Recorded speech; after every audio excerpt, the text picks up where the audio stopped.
Crash इतना भयानक था कि विमान के मलबे से आग की लपटें और काला धुआं उठने लगा। लेकिन राहत की बात यह थी कि जमीन पर कोई घायल नहीं हुआ, क्योंकि क्रैश साइट शहर से थोड़ा दूर थी। आज हम बात करेंगे एक ऐसी दुखद घटना के बारे में जिसने पूरी दुनिया को झकझोर दिया था। यह है क्यूबाना फ्लाइट 972 का हादसा, जो 18 मई 2018 को क्यूबा की राजधानी हवाना में हुआ। इस हादसे में 112 लोगों की जान चली गई और सिर्फ एक इंसान जिंदा बचा। तो चलिए इस कहानी को विस्तार से समझते हैं, आसान भाषा में, ताकि हर कोई इसे समझ सके। सबसे पहले ये समझते हैं कि क्यूबाना फ्लाइट 972 थी क्या। ये एक डोमेस्टिक फ्लाइट थी जो क्यूबा की राजधानी हवाना के जोस मार्टी इंटरनेशनल एयरपोर्ट से होल्गिन शहर के फ्रैंक पेस एयरपोर्ट जा रही थी। इस फ्लाइट में कुल 113 लोग सवार थे, 107 पैसेंजर और 6 क्रू मेंबर। खास बात यह थी कि ज्यादातर पैसेंजर क्यूबा के थे, लेकिन क्रू मेंबर यानी पायलट और फ्लाइट अटेंडेंट सभी मैक्सिको के थे। इस फ्लाइट का मकसद था क्यूबा के एक खूबसूरत शहर होल्गिन में लोगों को पहुंचाना, जहां लोग अपने परिवारों से मिलने या छुट्टियां मनाने जा रहे थे। यह फ्लाइट एक पुराना बोइंग 737-200 विमान था, जिसे मैक्सिको की एक छोटी कंपनी ग्लोबल एयर ने क्यूबाना एयरलाइंस को किराए पर दिया था। यह विमान 1979 में बना था, यानी हादसे के वक्त ये 39 साल पुराना था। इतने पुराने विमान का इस्तेमाल पहले से ही कई लोगों के लिए चिंता का विषय था। 18 मई 2018 को दोपहर 12 बजे 8 मिनट पर फ्लाइट 972 ने हवाना के रनवे से उड़ान भरी, लेकिन उड़ान भरते ही कुछ सेकंड में ही कुछ गलत हो गया। प्रत्यक्षदर्शियों ने बताया कि विमान ने रनवे छोड़ने के बाद अजीब सा मोड़ लिया। एक महिला ने तो यह भी कहा कि उसने विमान का एक इंजन आग में जलता देखा। आसमान में विमान को अस्थिर देखकर आसपास के लोग डर गए थे। विमान ज्यादा ऊंचाई भी नहीं ले पाया और हवाना शहर से 19 किलोमीटर दूर सैंटियागो डे लास वेगास के पास एक रेलवे ट्रैक और खेत में जा गिरा।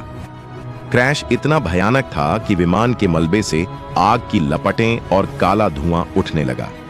लेकिन राहत की बात यह थी कि जमीन पर कोई घायल नहीं हुआ, क्योंकि क्रैश साइट शहर से थोड़ा दूर थी।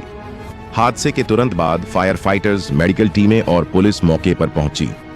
रेस्क्यू ऑपरेशन शुरू हुआ, लेकिन हालात बहुत खराब थे। विमान में सवार 113 लोगों में से शुरू में सिर्फ 4 लोग जिंदा निकाले गए। इनमें से 3 की बाद में अस्पताल में मौत हो गई। सिर्फ एक 19 साल की लड़की मैलन डियाज अल्मागुएर इस हादसे में जिंदा बची।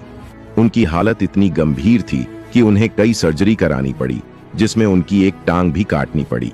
मैलन की कहानी एक चमत्कार की तरह है, लेकिन उनके लिए यह जिंदगी बदल देने वाला अनुभव था। इस हादसे में 112 लोगों की मौत हुई, जिनमें 101 क्यूबन, 7 मैक्सिकन क्रू मेंबर सहित 2 अर्जेंटीना और 2 सहारवी लोग शामिल थे। खासकर क्यूबा के चर्च ऑफ द नाजरीन के 10 पास्टर और उनके परिवार भी इस हादसे में मारे गए। ये लोग एक धार्मिक सभा के लिए होल्गिन जा रहे थे। यह हादसा क्यूबा के इतिहास का दूसरा सबसे भयानक विमान हादसा था, जिसने पूरे देश को शोक में डुबो दिया।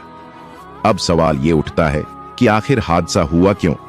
जांच के लिए क्यूबा ने एक स्पेशल कमीशन बनाया, जिसमें अमेरिका और मैक्सिको के विशेषज्ञों ने भी मदद की। जांच में कई चौंकाने वाली बातें सामने आईं। पहला, पायलट की गलती। जुलाई 2018 में ग्लोबल एयर ने दावा किया कि पायलट ने बहुत तेजी से विमान को ऊपर उठाया, जिससे विमान स्टॉल हो गया, यानी उसका कंट्रोल खो गया। दूसरा, वजन और बैलेंस में गलती। 2019 में आई फाइनल रिपोर्ट में कहा गया कि विमान का वजन और बैलेंस गलत कैलकुलेट किया गया था। इसका मतलब है कि सामान और पैसेंजर का वजन सही से नहीं बांटा गया, जिससे विमान उड़ान भरते ही असामान्य स्थिति में चला गया। तीसरा, क्रू की ट्रेनिंग में कमी। जांच में यह भी पता चला कि क्रू को सही ट्रेनिंग नहीं दी गई थी, जिसके चलते वो ऐसी स्थिति को संभाल नहीं पाए। चौथा, मेंटेनेंस की समस्या। ग्लोबल एयर की साख पहले से ही खराब थी। 2017 में गुयाना ने इस विमान को अपने हवाई क्षेत्र में उड़ने से बैन कर दिया था, क्योंकि क्रू ने सामान ज्यादा लोड किया था और उसे ठीक से रखा भी नहीं था। हालांकि जांच में विमान के इंजन या तकनीकी खराबी का कोई ठोस सबूत नहीं मिला। लेकिन मेंटेनेंस में कुछ कमियां जरूर पाई गई, जैसे पुराने पार्ट्स का इस्तेमाल और समय पर सर्विसिंग न होना। इस हादसे ने ग्लोबल एयर और क्यूबाना एयरलाइंस की कार्यप्रणाली पर सवाल उठाए। ग्लोबल एयर एक छोटी मैक्सिकन कंपनी थी जिसके विमानों की साख पहले से ही खराब थी। 2010-11 में भी एक बार ग्लोबल एयर का विमान सांता क्लारा के ऊपर रडार से गायब हो गया था, जिसके बाद क्यूबा ने उनकी सेवाएं बंद करने की सलाह दी थी। फिर भी क्यूबाना ने इस कंपनी से विमान किराए पर लिया, जो एक बड़ा सवाल उठाता है। क्यूबाना एयरलाइंस की भी आलोचना हुई क्योंकि उनकी अपनी फ्लीट में दिक्कतें थीं। अमेरिका के ट्रेड एम्बार्गो की वजह से क्यूबाना को नए विमान या स्पेयर पार्ट्स नहीं मिल पा रहे थे। इसकी वजह से उन्हें पुराने और किराए के विमानों पर निर्भर रहना पड़ता था।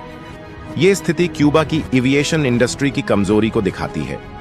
हादसे के बाद मेक्सिको ने ग्लोबल एयर की सेवाएं तुरंत सस्पेंड कर दी और उनकी जांच शुरू की। साथ ही क्यूबा में भी एविएशन नियमों को और सख्त करने की बात उठी। इस हादसे ने कई सवाल खड़े किए। क्या पुराने विमानों का इस्तेमाल सही था? क्या क्रू की ट्रेनिंग और मेंटेनेंस को और सख्त करना चाहिए? क्या क्यूबाना ने गलत कंपनी से विमान किराए पर लेकर जोखिम लिया? ये सवाल न सिर्फ क्यूबा बल्कि पूरी दुनिया की एविएशन इंडस्ट्री के लिए अहम है। क्यूबा ने इस हादसे की जांच के लिए अमेरिका और बोइंग कंपनी की मदद ली, जो एक अच्छा कदम था। लेकिन कई लोगों का मानना है कि क्यूबा की एविएशन इंडस्ट्री को और बेहतर करने की जरूरत है। साथ ही पुराने विमानों को रिटायर करने और नए सुरक्षा नियम लागू करने की मांग भी उठी। इस हादसे ने हमें यह भी सिखाया कि एविएशन में सुरक्षा कितनी जरूरी है। एक छोटी सी गलती सैकड़ों जिंदगियां खत्म कर सकती है। मैलन डियाज की कहानी हमें हिम्मत देती है, लेकिन साथ ही ये भी याद दिलाती है कि हमें हर कीमत पर सुरक्षा को प्राथमिकता देनी चाहिए। तो दोस्तों, ये थी क्यूबाना फ्लाइट 972 की दुखद कहानी। 112 जिंदगियां चली गईं और उनके परिवार आज भी उस दर्द को महसूस करते हैं। हमारी संवेदनाएं उनके साथ हैं। इस हादसे से हमें यही सीख मिलती है कि सुरक्षा से कोई समझौता नहीं करना चाहिए। अगर आपको ये वीडियो पसंद आया तो लाइक करें, शेयर करें और पेज को फॉलो करें। आपके विचार हमें कमेंट में जरूर बताएं। क्या आपको लगता है कि ऐसे हादसों को रोका जा सकता है?